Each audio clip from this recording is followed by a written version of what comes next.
Waterproof tape plastic. এই যে দাও দাও আমরা এখন এটাকে ওপেনিং করব। খুলেন ভাই। দাও দাও দাও দাও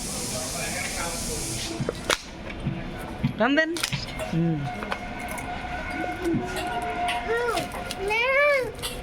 দাও এই যে আমরা খুলে ফেলছি এবং শোনো, এখন এটাকে আমরা মাথা মাথা এটা দেখতে এটা খুলেন, এটা খুলেন। এই যে আঠা, এটা খুলতে হয় না মনে হয়। না খুললে তো বেরোবে না ভাই। না না, মাথা দেখতে হবে, মাথা দিলে টেপের মতন করে খুলে যাবে। এটা হলো ঢুকান ঢুকান ঢুকান ঢুকান ঢুকান।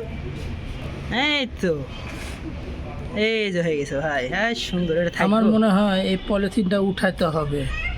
এই যে আরে তো আমি জানি যে দেখি এটা দেখি খুলতে দেখেন হয়। দেখেন, আমি ভিডিওতে দেখাই দিই সবাইকে না। আমরা যেহেতু ইউটিউবার তাই না মামা? এই যে এটা হলো একটা খাপ তোলার পর এই যে, এই যে প্রবলেম, এই যে, এটাকে আমরা হলো এখন main। লাগাবো।